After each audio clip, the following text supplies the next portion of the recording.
हम बीमार क्यों पड़ते हैं? डायबिटीज़ है, हार्ट डिजीज़ है, कैंसर है, थायराइड है, why we are sick, heart attack है, ब्रेन स्ट्रोक है, ऐसा होता ही क्यों है?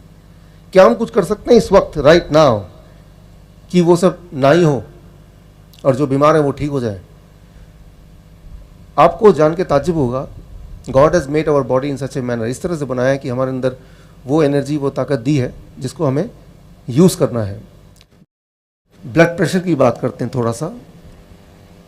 कितना ब्लड प्रेशर नॉर्मल होना चाहिए? नॉर्मल ब्लड प्रेशर कितना होता है? ये सवाल मैं हर जगह पूछता हूँ। इसका एक जवाब है 120/80। इससे ज़्यादा हो तो उसे हाई ब्लड प्रेशर, बीपी का पेशेंट बोलेंगे, राइट? 120/80। इससे ज़्यादा हो तो उसे बीपी का पेशेंट बोलेंगे। यही वाला सवाल अगर मैं आज से 20 साल पहले पूछता, 1997 से पहले, तो जवाब होता 160/100। आज से 20 साल पहले किसी भी इंसान का ब्लड प्रेशर 160/100 से ऊपर अगर होता तभी उनको दवा दी जाती। लेकिन धीरे धीरे 1997 के बाद क्या हुआ? 160/100 को कर दिया 140/90 और अब 120/80। और आप देखिएगा अगले 6 महीने में हो जाएगा 115/75। और जैसे ही ऐसा हो जाएगा सिर्फ वही इंसान हेल्दी बचेगा जो अपना ब्लड प्रेशर नहीं चेक करेगा। जो भी ब्लड प्रेशर चेक करेगा उसका ब्लड प्रेशर इससे ज़्यादा तो होगा ही, तो उससे बोल देंगे आप तो ब्लड प्रेशर के पेशेंट हैं। बोलने का मतलब यह है कि आपका ब्लड प्रेशर कितना है वो कोई डॉक्टर या कोई डायग्नोसिस का आदमी नहीं सेटल कर सकता, डिसाइड कर सकता, वो सिर्फ आपका बॉडी डिसाइड करता है। मैं आपको छोटा सा उदाहरण देता हूँ। मैं यहाँ पे खड़ा हूँ, अचानक मैं देखता हूँ कि यहाँ पे एक सांप आ गया, तो क्या होगा? जैसे ही सांप देखूंगा तो मेरा दिमाग अलर्ट हो जाएगा, मेरी आंखें बड़ी बड़ी हो जाएंगी, मेरा हार्ट बीट फास्ट हो जाएगा, मेरा पल्स ज़्यादा हो जाएगा, दिल की धड़कन बढ़ जाएगी, जिससे मेरा ब्लड प्रेशर एकदम बढ़ जाएगा। और उस ताकत को मैं यूज़ करके, उसका इस्तेमाल करके यहाँ से जंप करके भागूंगा, भागने में उसका इस्तेमाल करूँगा, अपने आप को बचाने में इस्तेमाल करूँगा। तो ब्लड प्रेशर जब किसी का ज़्यादा होता है तो उसके पीछे एक कारण होता है, एक कॉज होता है। उस कॉज को हमें अंडरस्टैंड करना बहुत ज़रूरी है। ज़्यादातर लोग जब वो डॉक्टर के पास जाते हैं, जैसे ही डॉक्टर की शक्ल देखते हैं उसका ब्लड प्रेशर ऐसे ही हाई हो जाता है। और अगर डॉक्टर बहुत महंगा है, बहुत सारी डिग्री वाला है, तो ब्लड प्रेशर और हाई हो जाता है। जितना बड़ा हॉस्पिटल उतना ब्लड प्रेशर हाई। डॉक्टर बोलता है देखो आपको तो ब्लड प्रेशर है, और जैसे ही वो हॉस्पिटल से बाहर निकलता है ब्लड प्रेशर नॉर्मल हो जाता है। इसे कहते हैं वाइट कोट सिंड्रोम। उस ब्लड प्रेशर के लिए आप जिम्मेवार नहीं है, वो डॉक्टर जिम्मेवार है। तो आप ब्लड प्रेशर के पेशेंट नहीं है। 80% जो ब्लड प्रेशर के पेशेंट हैं, अगर वो घर पे खुद ही ब्लड प्रेशर चेक करें तो वो पेशेंट नहीं पाए जाएंगे। 80% पेशेंट जो है, 80% पेशेंट। अब आजकल जब भी मैं जाता हूँ, सिर्फ भारत की बात नहीं कर रहा हूँ, जहाँ जाता हूँ, डॉक्टर बोलता कुछ भी कर लो, आपको 120/80 को मेंटेन करना ही करना है। इतना होना ही चाहिए, इससे ज़्यादा होगा तो हार्ट अटैक आ सकता है, ब्रेन स्ट्रोक हो सकता है, बहुत सारी चीज़ें हो जाएंगी। चलिए मैं आपसे एक सवाल पूछता हूँ, आपके शहर में जालंधर में अगर मुझे सेफली गाड़ी ड्राइव करनी है तो कितना स्पीड होना चाहिए? मान लीजिए कोई बोलेगा 30 km/h, कोई बोलेगा 50 km/h, कोई बोलेगा 20 km/h। मान लो मैं 30 km/h is a safe driving speed. मैं अपनी गाड़ी को इस तरह से फिट करता हूँ कि जब भी मैं स्टार्ट करूँ वो 30 km/h में ही चले, ना कम ना ज़्यादा। क्या ये सेफ ड्राइविंग स्पीड होगा? ये बहुत ही डेंजरस होगा। एज एन एक्सपर्ट ड्राइवर आपको पता है कि मौके को देख के, सराउंडिंग को देख के, कब कितना आपकी स्पीड होनी चाहिए आप डिसाइड करते हैं। वो लगातार बदलते रहता है, राइट? कभी जब ओवरटेक कर रहे हैं तो 100 की स्पीड भी करनी पड़ती है, कभी ज़्यादा भीड़ है तो 10 की स्पीड भी करनी पड़ती है। कोई एक स्पीड पे गाड़ी को रखना बहुत ज़्यादा खतरनाक है। ठीक उसी तरह से आपके जो ब्लड प्रेशर का कितना होगा किसी भी समय, वो बॉडी डिसाइड करती है आसपास के माहौल को देख के।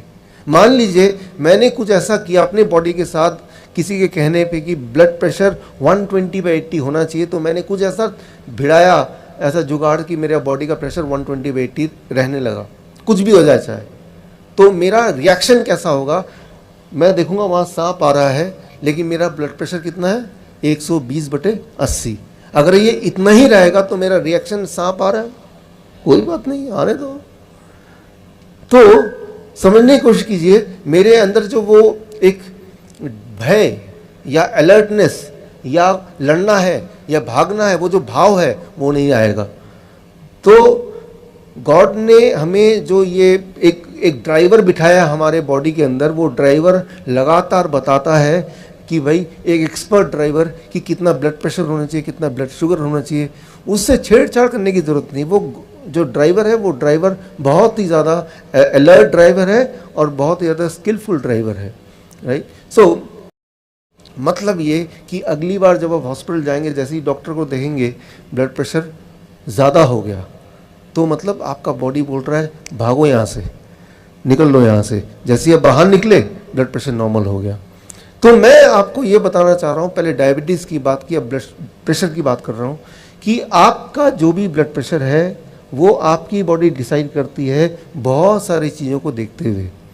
लेकिन अगर आपका ब्लड प्रेशर 160/100 से ज़्यादा है, 160/100, इससे ज़्यादा अगर आपका ब्लड प्रेशर नॉर्मली रहता है, इसका मतलब थोड़ा बहुत गड़बड़ है।